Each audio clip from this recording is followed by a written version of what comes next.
how do we get carry along the entire population of Nigeria in both rural and urban as we move ahead to improving, revitalizing, rejigging, overhauling our healthcare system in the country, and then what are we doing to create more access for patients to have insurance?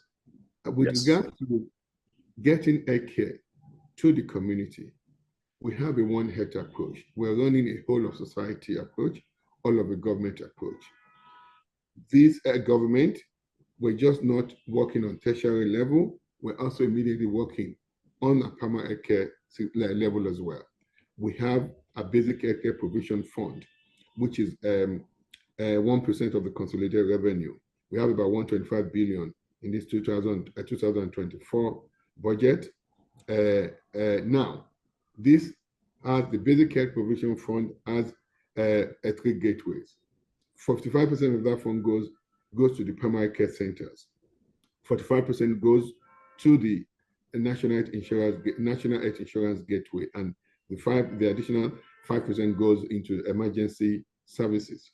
With the provision, the ones that goes into the primary care gateway, I'm sure you've heard about a swap program, a compact program that was signed with the governors and our development partners. Before we came in, there's a lot of hyperfragmentation in the way care is being delivered in our country, in the way funding is being allocated by our development partners. The good people, they're helping us to improve our healthcare delivery to our citizens. But then we've seen that as part of our diagnosis, we found this massive hyperfragmentation. Now, with our swap program, we are now coordinating more and better with our development partners so that we can pull more funds to where it's needed the most. And some of our development partners that do not want to pull with us, we are aligning with them to direct where those funding should go.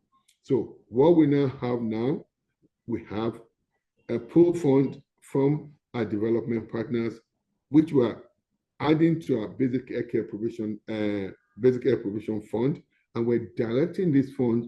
More funds are now going to go to our primary care centers, where they can have more money to improve on their manpower, hire more manpower, improve on their service delivery, buy more commodities, buy things that they need, improve their PACs, get power, solar power, and we're also working on a digital in health, which is a big other program, get them digitalize our healthcare delivery at that level as well.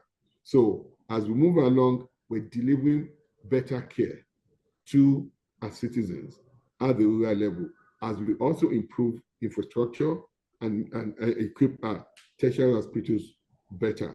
And also we're working closely with our subnational government to also get them to improve this on the infrastructure, to improve their infrastructures at the secondary level, improve infrastructure at the general hospital and the state. So it's a whole of a government approach, a whole of a society approach that we're using. We're coordinating better. And as we do this, it will translate into one thing: delivery of care to our people, which will then lead directly to improve outcome.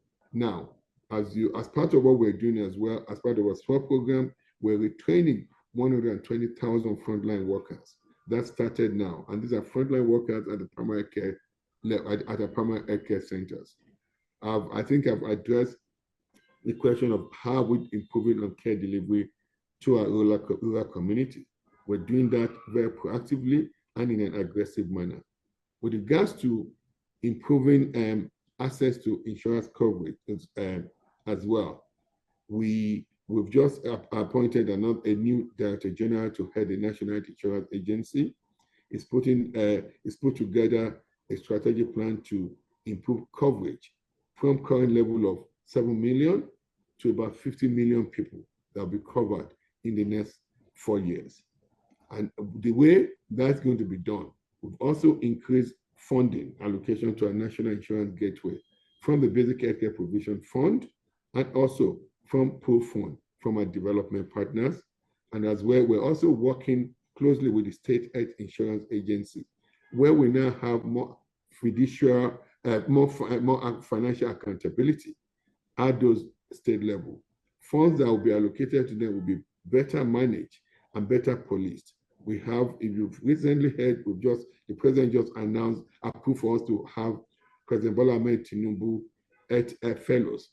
Those are fellows that will go, there'll be each fellow at each local government level. They will go and monitor the way the increased funding that is being delivered to our primary care centers and state health insurance agencies are being used. And also those state health insurance agencies are now going to be compelled, they'll be made to give returns of how funds that have been allocated to them have been spent before they get the next tranche of allocation. So we've improved fiduciary, we're improving fiduciary services at this level, at all levels. Also, we're also going to rework the way our private HMOs are working so that we can get them to aggregate so that we can begin to deliver better services and enroll more people at more affordable price